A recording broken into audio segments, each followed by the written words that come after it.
യേശുവിൽ ഏറ്റവും സ്നേഹിക്കപ്പെടുന്ന ദൈവത്തിൻ്റെ സ്വന്തം ജനമേ, ഈശോ മിശിഹായ്ക്ക് സ്തുതിയായിരിക്കട്ടെ. ഇത്രയും പേര് ഇവിടെ ഇരുന്നിട്ട് ശബ്ദമൊന്നുമില്ലല്ലോ. ഈശോ മിശിഹായ്ക്ക് സ്തുതിയായിരിക്കട്ടെ. നല്ല മക്കളും പാപഭേദമേൽക്കാത്ത പരിശുദ്ധ അമ്മ, ധനാഢ്യനെങ്കിലും യുവത്വത്തിന്റെ കാലഘട്ടത്തിൽ ഒത്തിരിയേറെ പാപ സാഹചര്യങ്ങളിലൊക്കെ കടന്നുപോയെങ്കിലും യേശുവിനെ തിരിച്ചറിഞ്ഞപ്പോൾ ലോക സുഖങ്ങള് എല്ലാം മാറ്റിവെച്ചുകൊണ്ട് ഒരു ദരിദ്രനായി തീർന്നുകൊണ്ട് യേശുവിന് വേണ്ടി പടയാളിയായി തീർന്ന വിശുദ്ധ ഫ്രാൻസിസ് അസീസ്, ക്രിസ്തുവിന് വേണ്ടിയും ക്രിസ്ത്യാനിക്ക് വേണ്ടിയും ചക്രവർത്തിയോട് ശബ്ദമുയർത്തിയ വിശുദ്ധ സെബസ്റ്റ്യാനോസ്, ഏവർക്കും തിരുനാളിന്റെ മംഗളങ്ങള് ഒത്തിരി സ്നേഹത്തോടുകൂടി നേർന്നുകൊള്ളുന്നു. ഈ ദിവസങ്ങളിലൊക്കെ ഞാൻ നിങ്ങൾക്ക് വേണ്ടി പ്രാർത്ഥിക്കുന്നുണ്ടായിരുന്നു. എന്റെ ദൈവമേ, ഈ ജനത്തിന്റെ മുമ്പിൽ എന്നെ നിർത്തുമ്പോ എന്ത് ഞാൻ ഇവരോട് പറയുമെന്ന് ഞാൻ തമ്പുരാന്റെ മുമ്പിൽ ഇരുന്ന് ഒത്തിരി ആലോചിച്ചു, ഒത്തിരി പ്രാർത്ഥിച്ചു. അപ്പോൾ ദൈവത്തിന്റെ ആത്മാവിന്റെ മനസ്സിൽ തോന്നിച്ച കാര്യങ്ങൾ 3 ചോദ്യങ്ങളാണ്. ഒന്ന്, എന്തിനാ നിങ്ങൾ ഈ തിരുനാൾ നടത്തുന്നത്? അല്ലെങ്കിൽ എന്തിനാ കത്തോലിക്ക സഭ ഈ വിശുദ്ധരെ നിങ്ങളുടെ മുമ്പിൽ തന്നുകൊണ്ട് അവരെ വന്ദിക്കണം, ബഹുമാനിക്കണം എന്ന് പറയുന്നത്? രണ്ടാമത്തെ ചോദ്യം, അസീസിയിലെ ഫ്രാൻസിസും സെബാസ്റ്റ്യനും ഒക്കെ എങ്ങനെയാ വിശുദ്ധരായി തീർന്നത്? ഈ വിശുദ്ധരൊക്കെ എങ്ങനെ വിശുദ്ധരായി തീർന്നത്? നോക്ക്, നിങ്ങളുടെ മുമ്പിൽ ഈ സ്റ്റേജിന്റെ മുമ്പിൽ കുറെ വിശുദ്ധരെ ചിത്രങ്ങൾ ക്രമീകരിച്ചിട്ടുണ്ട്, നമുക്കറിയാവുന്നവര്. ഇവരൊക്കെ എങ്ങനെ വിശുദ്ധരായി തീർന്നത്? നമ്മളെപ്പോലെ തന്നെ ജീവിച്ച മനുഷ്യരല്ലേ? മൂന്നാമത്തെ ചോദ്യം, എനിക്കും ഒരു വിശുദ്ധനാകാൻ പറ്റുമോ? എനിക്കും ഒരു വിശുദ്ധയായി തീരാൻ പറ്റുമോ?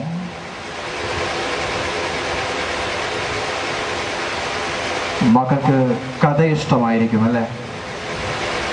മക്കൾക്ക് മാത്രമല്ല ഞങ്ങൾക്കും ഇഷ്ടമാണ് എന്നായിരിക്കും മുതിർന്നവരുടെ കഥയല്ല, ഒരു സംഭവം പറയാൻ വെച്ചു. 2 വർഷങ്ങൾക്ക് മുമ്പ് മധ്യപ്രദേശിൽ നിന്നും നാട്ടിലോട്ട് ട്രെയിനിൽ യാത്ര ചെയ്യുകയാണ്. ഞാനിരിക്കുന്ന കമ്പാർട്ട്മെന്റിൽ എനിക്ക് തൊട്ട് മുമ്പിൽ ഒരു കുടുംബം ഇരിപ്പുണ്ട്. മലയാളി ഫാമിലിയാണ്. 2 കുഞ്ഞു കുട്ടികളുണ്ട് അവരുടെ കൂടെ. ഞാനൊരു പുസ്തകവും വായിച്ചിരിക്കുകയാണ്. വിശുദ്ധ മരിയ ഗോരേത്തിയുടെ ജീവചരിത്രമായിരുന്നു അത്. യാത്ര ഇങ്ങനെ നീണ്ടുപോകുമ്പോൾ ഞാൻ കാണുന്നുണ്ട്, ഓപ്പോസിറ്റ് ഇരിക്കുന്ന ആ കുട്ടി എൻ്റെ പുസ്തകത്തിന്റെ പേര് വായിക്കുന്നത് ഞാൻ കണ്ടു. ഞാൻ ഇടയ്ക്ക് ഒന്ന് നോക്കി അവനെ ചിരിച്ചു കാണിച്ചു. കുറച്ച് സമയങ്ങൾക്ക് ശേഷം എൻ്റെ ഓപ്പോസിറ്റ് ഇരുന്ന അവൻ എൻ്റെ അടുത്ത് വന്നിരുന്നു, ആ പുസ്തകത്തിലേക്ക് നോക്കിയിരുന്നു. അപ്പോൾ അവൻ്റെ അമ്മ അവൻ്റെ കയ്യെ പിടിച്ച് വലിച്ചിട്ട് ഇപ്പുറത്തെ സീറ്റിൽ കൊണ്ടെടുത്തു. അങ്ങോട്ട് പോകണ്ട, അവിടെ ഇരിക്കണ്ട എന്ന് പറഞ്ഞു. എനിക്ക് വളരെ അപരിചിതമായി തോന്നി, എങ്കിലും ഞാൻ റിയാക്ട് ചെയ്തില്ല. കൊച്ചിനെ നോക്കി ഒന്ന് ചിരിച്ചിട്ട് ഞാൻ എൻ്റെ വായന തുടർന്നു. യാത്ര അങ്ങനെ തുടരുന്നതിനിടയിൽ ഞങ്ങൾ അവരുമായി സംസാരത്തിനിടയായി. അവരൊരു പ്രൊട്ടസ്റ്റന്റ് കുടുംബമാണ്. നോർത്തിൽ എന്തോ ഒരു പ്രോഗ്രാം കഴിഞ്ഞിട്ട് അവർ തിരിച്ചു പോകുകയാണ്. കുറെ വർത്തമാനമൊക്കെ പറഞ്ഞു. ആ കൊച്ചുമായിട്ട് പിന്നെയും കമ്പനിയായി. ആ കൊച്ചുമായിട്ട് സംസാരിച്ചു വരുന്നതിനിടയിൽ ആ കൊച്ചു എന്നോട് പറഞ്ഞു, അച്ഛാ, വിശുദ്ധന്മാരോട് എന്തിനാ പ്രാർത്ഥിക്കുന്നത്? അവര് പിശാചുക്കളാണെന്ന് അമ്മ പറഞ്ഞു തന്നിട്ടുണ്ട്. ഈ കൊച്ചിനോട് എന്ത് മറുപടി പറയണമെന്ന് എനിക്ക് അറിയത്തില്ലായിരുന്നു.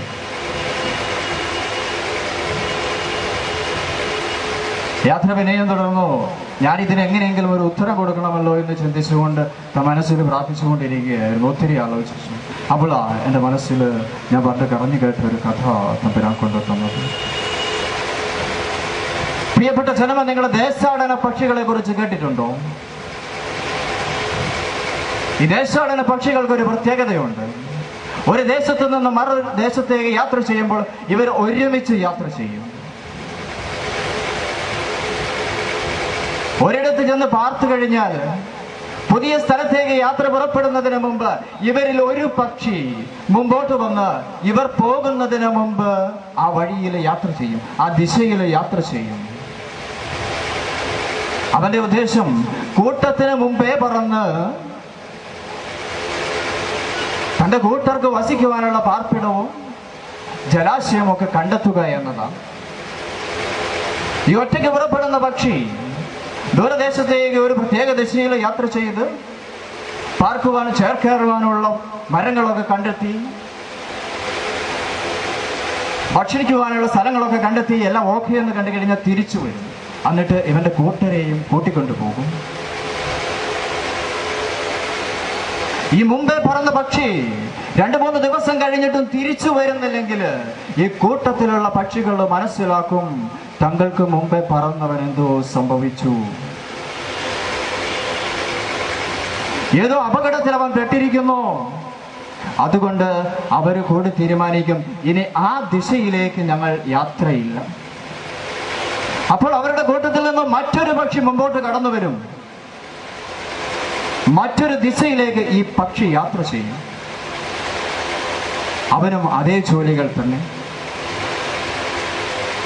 ഈ കൂട്ടത്തിൽ നിന്ന് കടന്നു വരുന്ന പക്ഷിക്കറിയാം, ഞാൻ മുമ്പോട്ട് കടന്നു പോകുമ്പോൾ എൻ്റെ ജീവിതത്തിൽ ചിലപ്പോൾ ഞാനിനി തിരിച്ചു വന്നേക്കില്ല എന്ന്.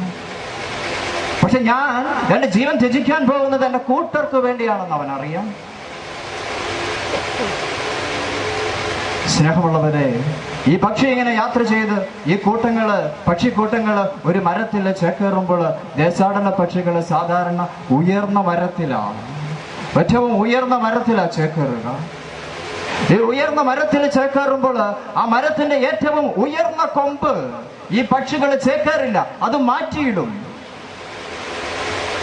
ആ ഉയർന്ന മരത്തിന്റെ ഉയർന്ന കൊമ്പ് ഇവര് മാറ്റിയിടും. എന്തിനാ? ഓർമ്മയ്ക്കായി. തങ്ങൾക്ക് മുമ്പ് നടന്നുപോയി തങ്ങളുടെ ജീവൻ തങ്ങൾക്ക് വേണ്ടി ത്യജിച്ച ആ ബലിപക്ഷികൾക്ക് വേണ്ടി, ആ മുമ്പേ പറന്ന ബലിപക്ഷികൾക്ക് വേണ്ടി അവര് ആ കൊമ്പ് മാറ്റിയിടുന്നു. അവരുടെ ഓർമ്മയ്ക്ക് വേണ്ടി ആ മരത്തിൽ ആ കൊമ്പ് അവര് മാറ്റിയിടുന്നു. സ്നേഹമുള്ളവര്, നമ്മളും അത് തന്നെയല്ലേ ചെയ്യുന്നത്? നമുക്ക് മുമ്പ് രക്തസാക്ഷികളായ, നമുക്ക് വേണ്ടി മുമ്പ് നടന്ന് ജീവൻ ത്യജിച്ച വിശുദ്ധ സെബസ്ത്യാനോസിനെ പോലെയുള്ള പുണ്യവാന്മാരോട് നമ്മൾ പ്രാർത്ഥിക്കുന്നതും അവരെ വന്ദിക്കുന്നതിനും കാരണം അതാ. നമുക്ക് മുമ്പേ അവർ നടന്നു നീങ്ങിയത് കൊണ്ട്, നമുക്ക് മുമ്പേ അവർ ബലി പക്ഷികളായി തീർന്നത് കൊണ്ട്.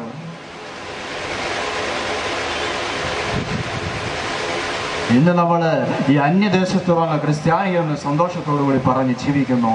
ആര് കാരണം? ഈ രക്തസാക്ഷികളുടെ രക്തം ഭൂമിയിൽ വീണതുകൊണ്ട്. ഓർക്കുക, ഒത്തിരിയേറെ ജീവൻ ബലി കൊടുക്കപ്പെട്ടിട്ടുണ്ട്.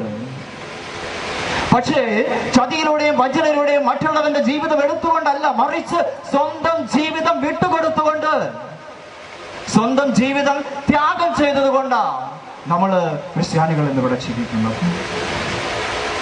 ഈ വിശുദ്ധരൊക്കെ സ്വന്തം ജീവിതം ത്യജിച്ചവരാ. സ്വന്തം ജീവിതം നമ്മുടെ സമൂഹത്തെ മുമ്പോട്ട് കൊണ്ട് നടക്കുവാൻ വേണ്ടി സ്വന്തം ജീവിതം ബലി കൊടുത്തവരോ, മറ്റുള്ളവരുടെ ജീവിതമല്ല. അതുകൊണ്ട് പ്രിയപ്പെട്ടവര്, കത്തോലിക്ക സഭ നിങ്ങളുടെ മുമ്പിൽ ആവശ്യപ്പെടുന്നത് ഈ വിശുദ്ധരെ ബഹുമാനിക്കണം, വന്ദിക്കണമെന്ന്.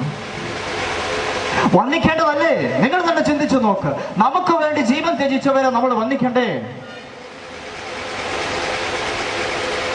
ചോദ്യം 2, ഇവരെങ്ങനെ വിശുദ്ധരായത്? അസിസിയിലെ ഫ്രാൻസിസ് നമ്മളെ പോലെ തന്നെ ഒരാളല്ലായിരുന്നു. സെബസ്ത്യാനോസ് നമ്മളെ പോലെ ഒരാളല്ലായിരുന്നു. വിശുദ്ധ അൽഫോൻസോമ, മദർ തെരേസ, ഇവരൊക്കെ എങ്ങനെയാ വിശുദ്ധരായത്? സ്നേഹമുള്ളവര്, ഇന്നലെ വിശുദ്ധ കുർബാനയ്ക്ക് മുമ്പ് ഒരു മാമോദീസ ഉണ്ടായിരുന്നു. ആ കുഞ്ഞിന്റെ പേര് ആഗ്നസ് എന്നാണ് ഞാൻ കേട്ടത്, എൻ്റെ ഓർമ്മ ശരിയാണെങ്കിൽ.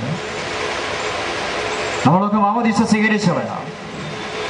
മാമോദീസ സ്വീകരിക്കുമ്പോൾ ഒരു വെളുത്ത വസ്ത്രം ധരിപ്പിക്കുന്നുണ്ട് കുഞ്ഞിന്. എന്തിനാ? വിശുദ്ധിയുടെ വസ്ത്രം ഭാഗികമായിട്ടാണ് ധരിപ്പിക്കുന്നതെങ്കിലും പരിശുദ്ധനായ ദൈവത്തിന്റെ പരിശുദ്ധിയിലേക്ക് ഈ കുഞ്ഞ് കടന്നു വരുന്നു.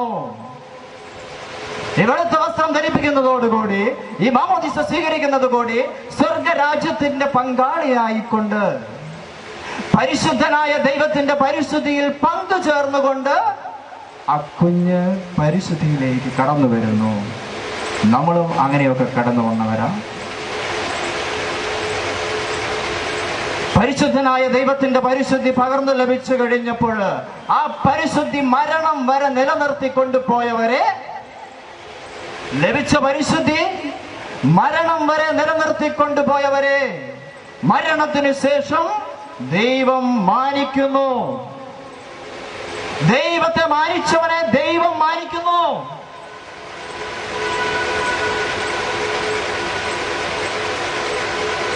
പരിശുദ്ധ സിംഹാസനത്തിന്റെ മുമ്പിൽ സ്വർഗത്തില് അവര് പരിശുദ്ധരായി വാഴുന്നുണ്ട് എന്ന് നമ്മുടെ മുമ്പിൽ കിരീടം ധരിച്ചിരിക്കുന്ന മനുഷ്യരെ പോലെ തമ്പുരാന്റെ മുമ്പിൽ കിരീടം ധരിച്ചിരിപ്പുണ്ടവര്. അതിനുള്ള തെളിവാണ് പ്രിയപ്പെട്ടവരെ നിങ്ങൾ പ്രാർത്ഥിക്കുമ്പോൾ ഈ വിശുദ്ധരിലൂടെ അത്ഭുതങ്ങൾ ഭൂമിയിൽ നടക്കുന്നത്. ദൈവത്തെ മാനിച്ചവരെ ദൈവം മാനിക്കുന്നു എന്നതിന്റെ തെളിവാണ് എന്ന് വിശുദ്ധരോട് പ്രാർത്ഥിക്കുമ്പോൾ അത്ഭുതങ്ങൾ ഭൂമിയിൽ നടക്കുവാൻ കാരണം അവരൊക്കെ വിശുദ്ധ മാമോദീസ സ്വീകരിച്ചതുപോലെ തന്നെ വിശുദ്ധ മാമോദീസ സ്വീകരിച്ചവരല്ല നമ്മളും. പരിശുദ്ധനായ ദൈവത്തിന്റെ പരിശുദ്ധി നമുക്ക് പകർന്നു കിട്ടിയതല്ലേ മക്കളെ? ഇന്ന് എന്റെ അവസ്ഥ എവിടെയാണ്? ഈ ലോക ജീവിതത്തില് മുമ്പോട്ടുള്ള യാത്രയില് എപ്പോഴൊക്കെയോ എന്റെ ഈ പരിശുദ്ധിയുടെ വസ്ത്രം കളങ്കപ്പെട്ടു പോയിട്ടില്ലേ?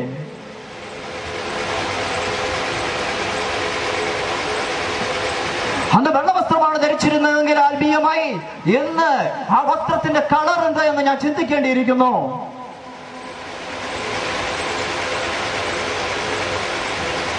പാപത്തിന്റെ അടിമത്തത്തിൽപ്പെട്ട് ഇന്ന് എന്റെ ജീവിതത്തിൽ ഞാൻ ധരിച്ച ആ പരിശുദ്ധിയുടെ വസ്ത്രത്തിന്റെ കളർ എന്തെന്ന് ഞാൻ ചിന്തിക്കേണ്ടിയിരിക്കുന്നു. ആഘോഷങ്ങളും തിമിർപ്പുകളും ഒക്കെ നടക്കുമ്പോൾ ഓർക്കുക, നീ ഒരു വിശുദ്ധനാകാൻ വിളിക്കപ്പെട്ടവനാണെന്ന്, നീ ഒരു വിശുദ്ധയാകാൻ വിളിക്കപ്പെട്ടവളാണെന്ന്.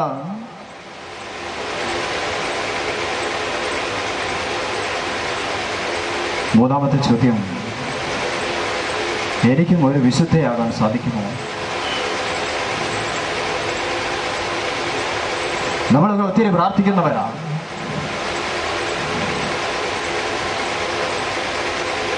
കണ്ണീരൊഴുക്കി തമ്പുരാന്റെ മുമ്പിൽ പ്രാർത്ഥിക്കാറുണ്ട്.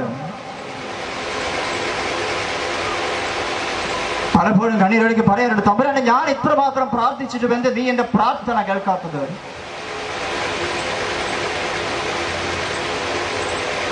ഇത്രയൊക്കെ പ്രാർത്ഥിച്ചിട്ടും എനിക്കെന്റെ രോഗസൗഖ്യങ്ങളെ ലഭിക്കാത്തത്? ഇത്രയൊക്കെ പ്രാർത്ഥിച്ചിട്ടും എനിക്കെന്റെ ഒരു ദൈവാനുഭവം ഉണ്ടാവാതിരിക്കുന്നത്? വിശുദ്ധ കുർബാനയില് ത്രൈശുദ്ധ കീർത്തനത്തിന് മുമ്പുള്ള ഒരു പ്രാർത്ഥനയുണ്ട്. ത്രൈശുദ്ധ കീർത്തനത്തിന് ശേഷം വിശുദ്ധരിൽ സംപ്രീതനായി വസിക്കുന്ന പരിശുദ്ധനും സ്തുത്യർഹനും ബലവാനും അമർത്യനുമായ കർത്താവേ, അങ്ങയുടെ സ്വഭാവത്തിനൊത്ത വിധം എപ്പോഴും ഞങ്ങളെ കടാക്ഷിക്കുകയും ഞങ്ങളെ അനുഗ്രഹിക്കുകയും ഞങ്ങളോട് കരുണ കാണിക്കുകയും ചെയ്യണമേ. വിശുദ്ധരിൽ സംപ്രീതനായി വസിക്കുന്ന ദൈവമേ, നിന്റെ പ്രാർത്ഥന ദൈവം കേൾക്കുന്നില്ലെങ്കിൽ കാരണമെന്ത്? നിന്റെ ജീവിതം വിശുദ്ധിയിലാണോ എന്ന് നീ ചിന്തിക്കണം. നിന്റെ പ്രാർത്ഥന ദൈവം കേൾക്കുന്നില്ലെങ്കിൽ നീ ചിന്തിക്കണം, നീ ദൈവം പകർന്നു തന്ന ആ പരിശുദ്ധി കാത്തു സൂക്ഷിച്ചു കൊണ്ടാണോ ഇരിക്കുന്നതെന്ന്. നീ പരിശുദ്ധി കാത്തു സൂക്ഷിക്കാത്തത് കൊണ്ട് ദൈവം നിനക്ക് വിശുദ്ധി തരാത്തതാണോ? നിന്റെ പ്രാർത്ഥന കേൾക്കാത്തതാണോ? അല്ല, മറിച്ച് പ്രാർത്ഥനയുടെ ബാക്കി കേൾക്ക്.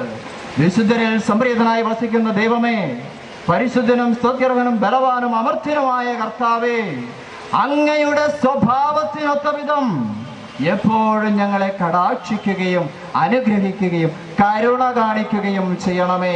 എന്ത്? അങ്ങയുടെ സ്വഭാവത്തിനനുസരിച്ച്. ദൈവത്തിന്റെ സ്വഭാവമാ പ്രിയപ്പെട്ടവരെ കടാക്ഷിക്കുക, അനുഗ്രഹിക്കുക, കരുണ കാണിക്കുക. എങ്കിൽ ദൈവം അത് ചെയ്തുകൊണ്ടേ ഇരിക്കുന്നു. മറിച്ച് പാപത്തില് അശുദ്ധിയില് ജീവിച്ചു പോകുന്ന നമ്മുടെ ആത്മാവിന് ആ അനുഗ്രഹം സ്വീകരിക്കാൻ പറ്റാതായി പോകുന്നു.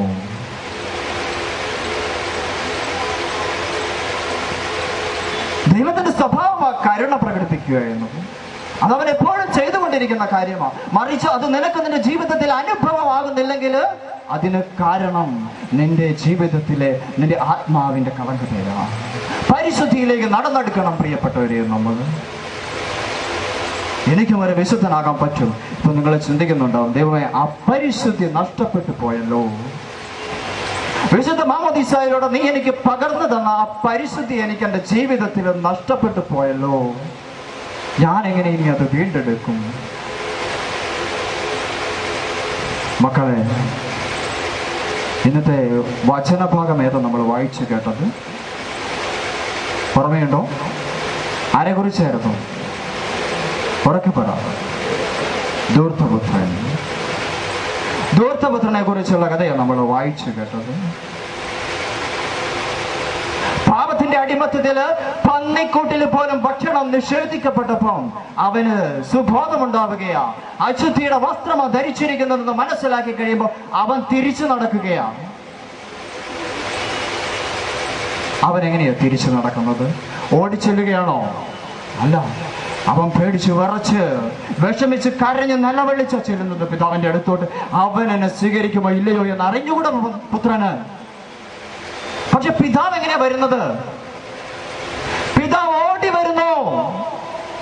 തന്റെ പുത്രൻ വരുന്നത് ദൂരെ നിന്ന് കണ്ട് പിതാവ് ഓടി വരുന്നു. പ്രിയപ്പെട്ടവരെ, സത്യത്തില് ധൂർത്തപുത്രൻ എന്ന് വിളിക്കുന്ന ഈ കഥ ചെറുപ്പം മുതൽ നമ്മൾ കേട്ടിട്ടുള്ളതാ. മറിച്ച് ഞാൻ ഈ ധൂർത്തപുത്രനെ വിശുദ്ധപുത്ര എന്ന് വിളിക്കാൻ ആഗ്രഹിക്കുകയാണ്. വിശുദ്ധപുത്ര എന്ന്. കാരണം പന്നിക്കൂടിനുള്ളില് പന്നിയുടെ ഭക്ഷണം നിഷേധിക്കപ്പെടുന്ന സമയം വരെ മാത്രമേ അവൻ ധൂർത്തപുത്രനായിട്ട് ജീവിക്കുന്നുള്ളൂ. തിരിച്ച് സുബോധം വന്നു കഴിഞ്ഞ് പിതാവിന്റെ അടുത്തേക്ക് നടന്നെടുക്കുമ്പോൾ അവൻ ആരായി മാറിക്കൊണ്ടിരിക്കുകയാണ്? അവൻ ആരായി മാറിക്കൊണ്ടിരിക്കുകയാ? വിശുദ്ധനായി മാറിക്കൊണ്ടിരിക്കുകയാ.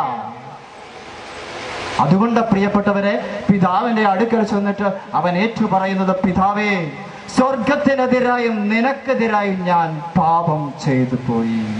സ്വർഗത്തിനെതിരായും നിനക്കെതിരായും ഞാൻ പാപം ചെയ്തു പോയി. കുമ്പസാര കൂടുകളിൽ പോയി ഏറ്റു പറയുന്നത് ഇത് തന്നെയല്ലേ പ്രിയപ്പെട്ട മക്കളെ?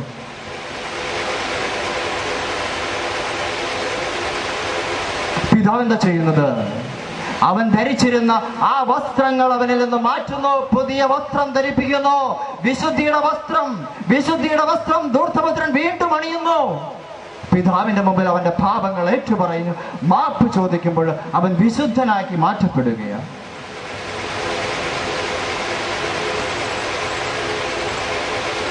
യേശുവിൽ സ്നേഹിക്കപ്പെടുന്നവര്, ദൈവം